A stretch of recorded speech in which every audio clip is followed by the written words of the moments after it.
우리의 삶 가운데 날마다 이어지는 하나님과의 대화를 기도라고 말씀을 드리고, 기도가 하나님께서 우리에게 말씀하시는 영역들이 있다. 그래서 우리의 일상에 하나님께서 우리에게 보시고 대화하시고, 또 우리가 주님 앞에 드리려고 하는 여러 일들에 주님께서 정말 기쁨으로 주목하시고 주님께서 의미라고 생각하시는 것들을, 다시 말해서 믿음을 하나님은 당신을 향한 말로, 사랑의 언어로, 기도로 받으신다는 것에 대해서 함께 우리가 기도해 왔습니다.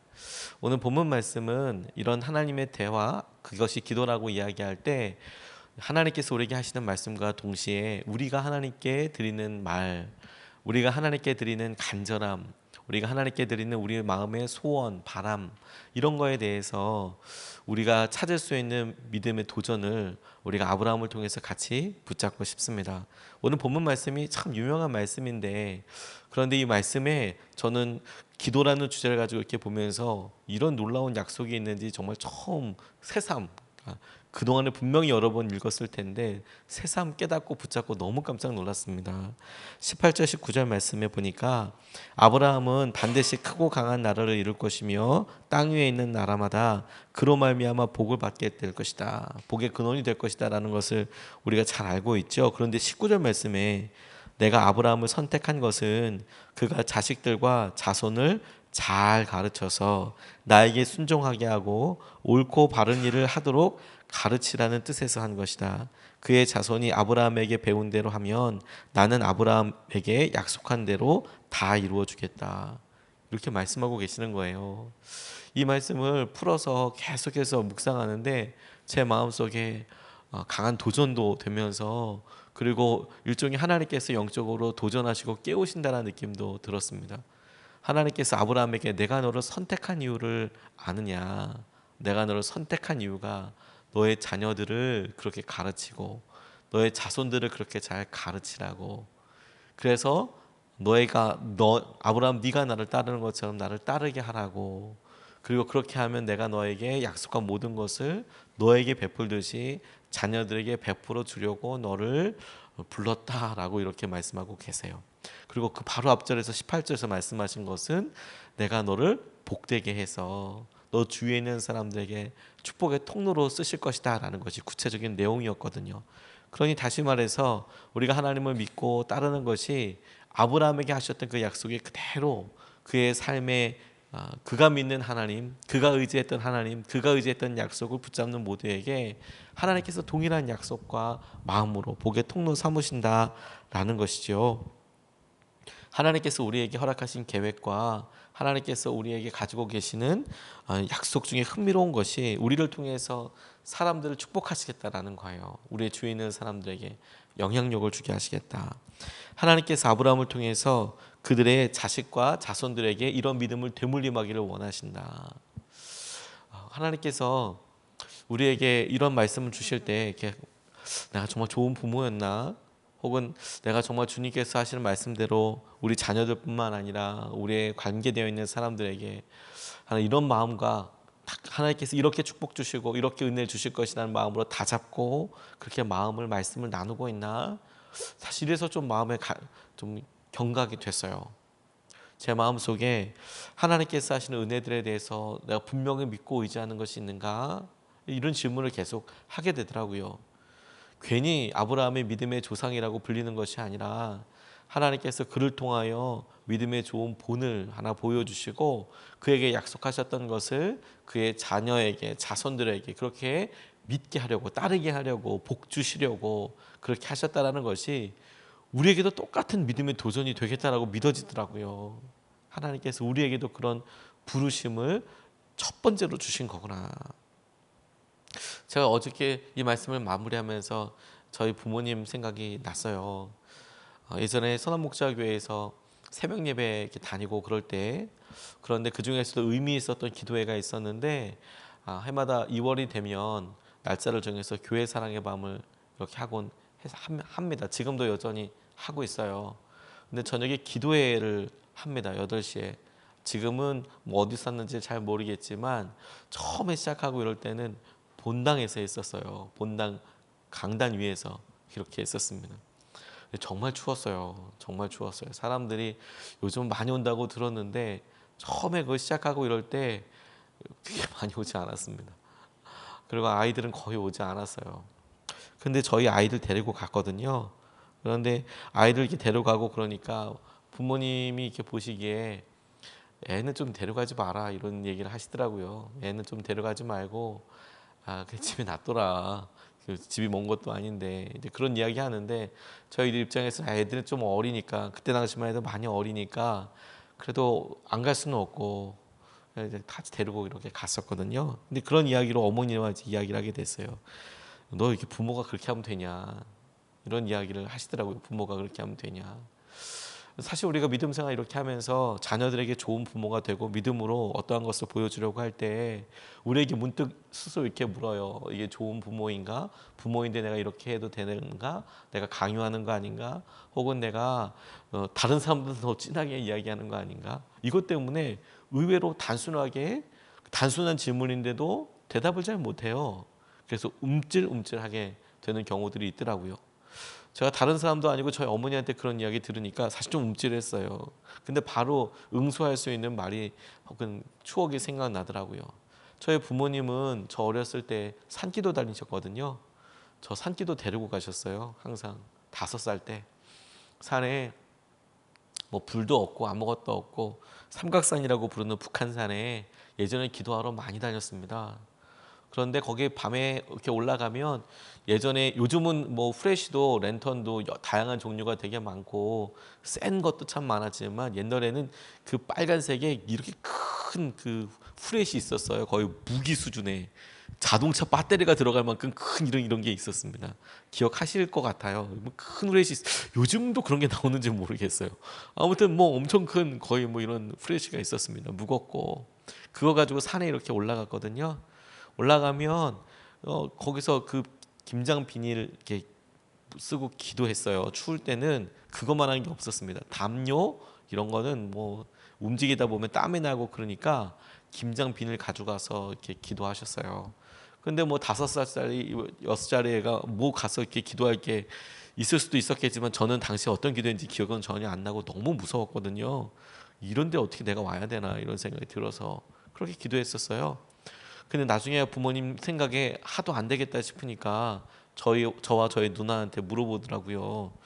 너 같이 갈래? 아니면 집에 있을래? 그렇게 물어봐 준 것도 너무너무 감사했어요. 당연히 집에 있는다 하죠. 집에 있고 싶다. 집에 있고 싶다. 그렇게 얘기하면 부모님 중에 아버님이나 어머님의 둘 중에 한 분이 산기도 안 가야 되는 거 아니에요? 근데 저희 부모님들은 그래? 그리고 저희들을 놔두고 진짜 산에 가셨어요. 그러니까 하루를 안 들어오시는 거죠. 당시에 통금이라는 게 있었거든요. 시간이 되면 사람이 못 다녔습니다. 그러니까 일단 산기도 올라가게 되면 그 다음 새벽까지는 나오실 수가 없었어요. 근데 이제 저희끼리 그래도 잤습니다. 무섭더라도 그게 잤었어요. 저희 집에 TV도 없었고 뭐 아무것도 없었거든요. 일찍 잤던 것 같습니다. 근데 진짜 문제는 그 다음 날 일어났어요. 부모님들이 내려오시면 집에 들어오셔야 되는데 당시에 저희가 사글세로 이렇게 살고 있었는데 주인 집에만 초인종이 있고 저희 집엔 초인종이 없었어요. 그런데 아이들이 아침에 아무리 불러도 안 나오는 거예요. 잠이 깊이 들어서 애들이 잘 못 일어나잖아요. 그러니까 동네가 다 일어난 다음에 제일 마지막에 저희가 일어났어요. 소리를 하도 질러가지고 다 일어난 다음에 마지막 저희 남매가 일어났어요. 그러니까 안 되겠다 싶으니까 부모님이 그게 몇 번은 주인집 초인종도 누르고요. 근데 새벽에 그 집 주인집 깨워가지고 문 열어달라고 얘기하기가 그렇잖아요. 그러니까 특단의 방법이 뭐였냐면 저랑 저희 누나의 다리를 묶으셨어요. 다리를 묶고 그리고 그 한쪽 끝을 이렇게 우유 배달할 때 개는 것처럼 창문 바깥으로 이렇게 내셨어요. 새벽에 오면 그 줄을 당기셨어요. 그러면 저랑 누나랑 동시에 창문 쪽으로 이렇게 끌려가는 거죠. 쫙 끌려가서 깨었었어요. 그래서 그때 깨서 부모님 문 열어드리고 그랬거든요. 제가 그 얘기 해드렸어요. 이거 요즘 이런 얘기 하면 요즘 이런다 그러면 진짜 이건 신문 난다. 이건 해외 토픽감이다. 이건 우리나라에서만 이슈가 되는 게 아니라 전 세계 이거 이슈될 거다. 이제 그렇게 막 이야기하고 그랬거든요. 근데 제가 마음속에 먹먹하게 생각났던 게 뭐냐면 하나님께서 그렇게 당시에 저희 부모님 기도 받으시고 나라를 위해서 기도하고 열방을 위해서 기도하고 기도할 게 당시에 참 많으셨나 봐요. 근데 그렇게 기도할 때 어린 남매 둘만 남아 있잖아요, 밤에. 뭐 진짜 아무것도 할 것도 없고 그 밤에 할 수 있는 거 아무것도 없고, 그리고 더군다나 지나가면 사람들이 그 줄 뭔지 다 한 번쯤 생각해 보지 않겠습니까?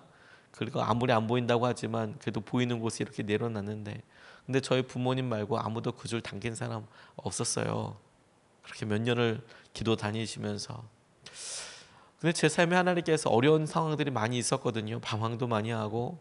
그런데 항상 그때마다 그 다리에 묶었던 줄 생각 나게 하세요. 하나님께서 그때 내 발에 하나님께서 주신 그 끈이 하나님께서 나를 지켜주시는 보호의 끈이고 나를 사랑해 주시는 끈이고, 하나님께서 우리 부모님을 통해서 어떻게 믿음 생활을 해야 한다는 것을 보여주신 증거다라는 생각이 들더라고요. 우리의 믿음이, 하나님을 향한 진실함이 어떤 경우에도 과하다고 할 수 있을까요? 물론 우리가 우리의 삶의 연약함과 합해져서, 그래서 우리가 표현하지 말아야 수준을 넘어서서 괴로워하기도 하지만 그건 우리의 연약함 때문이지 하나님을 향한 사랑과 마음을 표현하는 데 있어서 부족함이라는 건 있을 수가 없지 않습니까? 그런데 이런 마음을 견지하고 생각하면서 하나님께서 아브라함에게 주셨던 축복을 우리 자녀들에게, 자손들에게 주는 것은 당연한 거야. 왜? 복을 함께 누리는 거니까. 이것을 믿음으로 붙잡고 흔들리지 않는 것이 참 중요한 믿음의 한 구성이라는 것을 우리가 잊지 말아야겠습니다. 하나님께서 주신 은혜를 우리가 함께 자녀들에게, 자손들에게, 주위 사람들에게 축복의 통로로서 나눠야 할 것이다. 그런데 이 본문 말씀이 두 번째로 우리에게 도전하시는 것이 뭐냐면, 그렇게 축복을 받았다면, 그걸 누린다면 아브라함이 그것을 어떻게 썼느냐 하는 거예요. 20절에서 24절까지 말씀을 부분 보면 주님께서 또 말씀하셨다. 소돔과 고모라에서 들려오는 저 울부짖는 소리가 너무 크다. 그 안에서 사람들이 엄청난 죄를 저지르고 있다. 아브라함이 주님께 가까이 가서 아뢰었다. 주님께서 의인을 기어이 악인과 함께 쓸어버리시렵니까? 그 성 안에 있는 의인이 50명이 있으면 어떻게 하시겠습니까? 그래도 주님께서는 그 성을 기어이 쓸어버리시렵니까? 의인 10명을 보시고서도 그 성을 용서하지 않으시렵니까? 이렇게 질문을 합니다.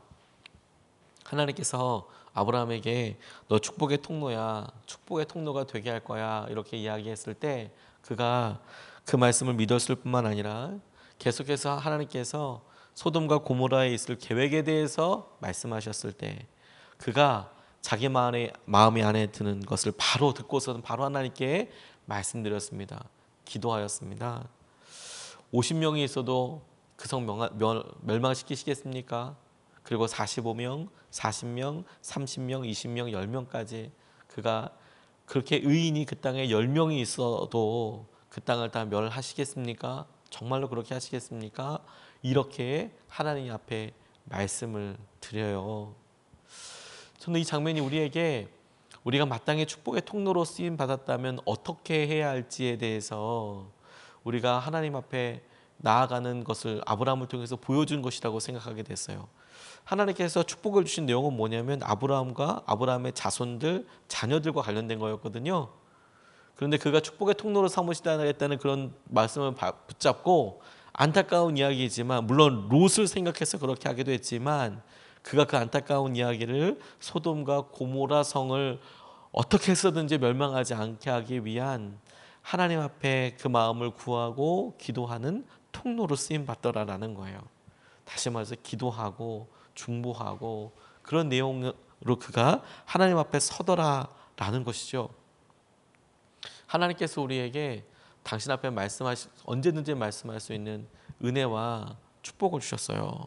그게 얼마나 놀라운 은혜인 줄 아십니까? 그게 얼마나 놀라운 축복인지 아십니까? 제가 얼마 전에 유기성 목사님을 같이 만나뵐 일이 있었습니다. 저희 교회 우리 천군노 권사님과 관련돼서 참 뜻깊은 일을 하시는데 그 일로 인하여서 유 목사님을 만나볼 일이 있어서 이렇게 찾아뵀어요.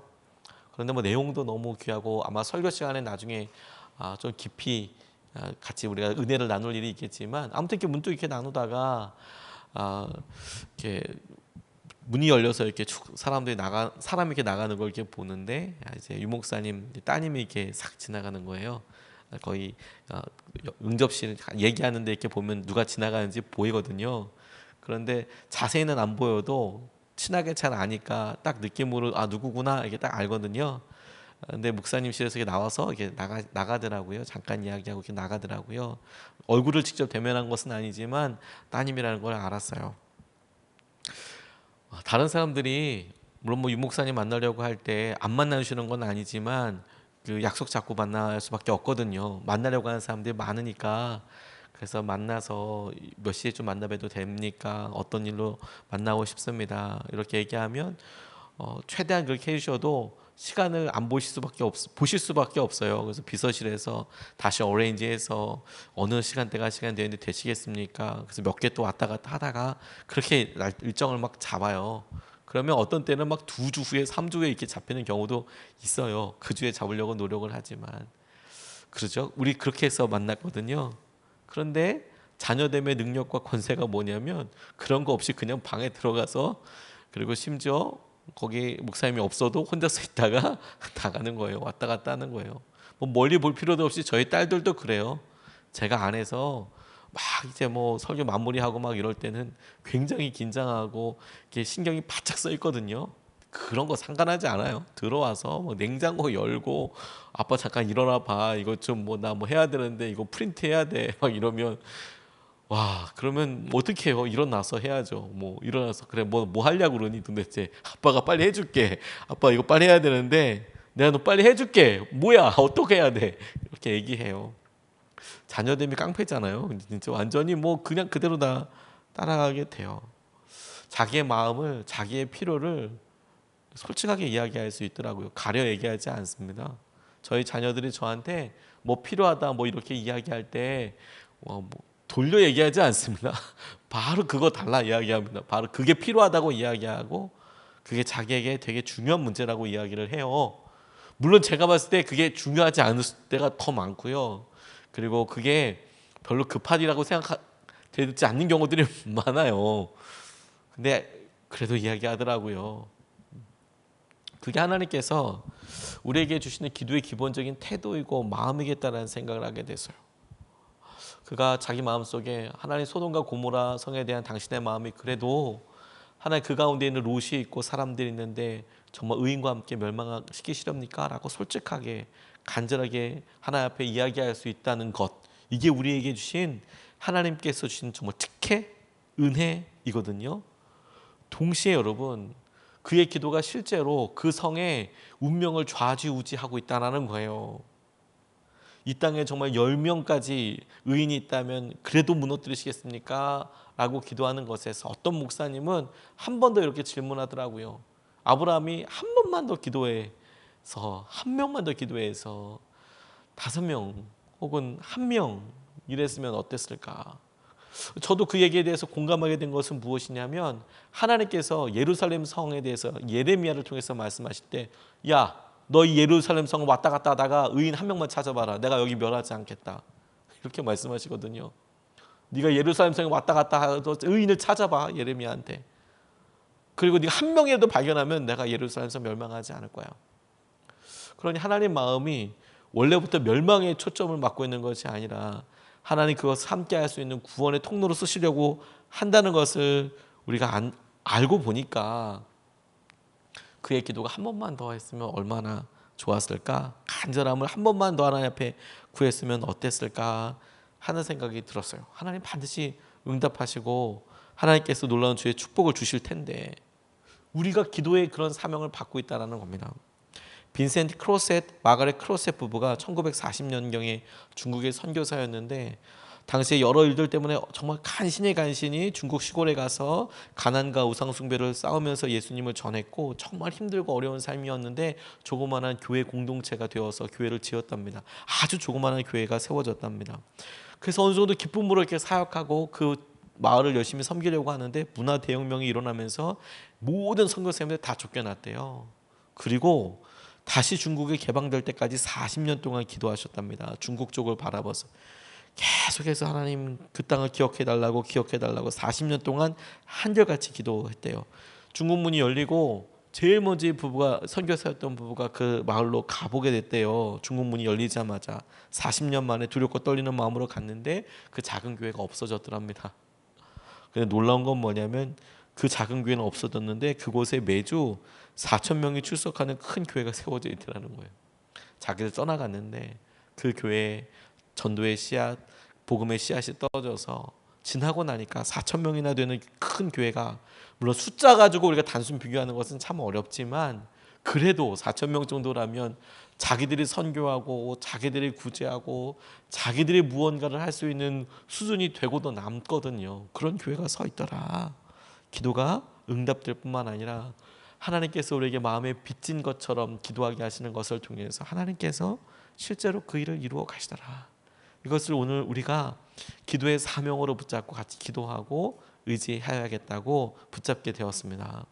오늘 두 가지 말씀을 같이 나눴는데요. 첫 번째가 하나님께서 우리를 향하신 하나님의 계획이 축복의 통로더라. 우리의 자손들, 자녀들, 우리 주위에 있는 사람들 축복의 통로로 기도하는 자리로 우리를 부르신 것이다. 두 번째, 그래서 우리가 실제로 그런 축복의 통로로서 기도해야 한다. 마땅히 우리에게 주위에 있는 사람들, 열방과 우리가 나라를 품고 기도하면 제일 좋고, 가깝게는 우리의 사랑하는 사람들도 실제로 기도하여야 한다. 간절히 구하여야 한다.